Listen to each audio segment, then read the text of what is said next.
અમદાવાદના વટવા જીઆઈડીસીમાં ઉત્પાત મચાવનાર ગુંડાઓની હેકડી ઉતરી ગઈ છે। મોબાઈલ શોપના માલિક પર હુમલો કરનાર ગુંડાઓની શાન ઠેકાણે આવી। પોલીસે આરોપીઓને સાથે રાખી સ્થળ પર રિકન્સ્ટ્રક્શન કરાવ્યું અને રિકન્સ્ટ્રક્શન સમયે ગુંડાઓ લંગડાતા ચાલતા પણ જોવા મળ્યા છે। ગુંડાઓ ખંડણી ધમકીની સાથોસાથ મારામારીનો ગુનો પણ તેમના પર નોંધાયેલો છે। જય ગઢવી, વિશાલ, શુભમ, કુણાલ સામે કાર્યવાહી કરવામાં આવી અને વિહાર જોશી અને અન્ય ઇસમો સામે પણ પોલીસે કાર્યવાહી કરી છે।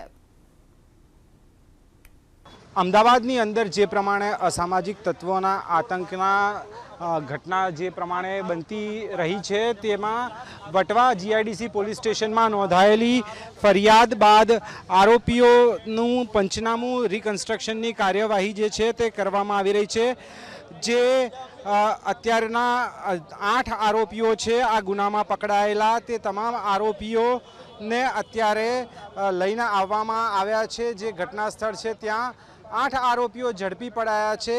જય ગઢવી સહિતના 7 થી 8 લોકોએ જે રાધે મોબાઈલ કોમ્યુનિકેશનની દુકાન છે ત્યાં રકઝક કરી હતી, ખંડણી માંગવામાં આવી હતી। આ પ્રકારની ફરિયાદ નોંધવામાં આવી અને આ જ પ્રકારની ફરિયાદના આધાર પર અત્યારે જે રીતે જોઈ શકાય છે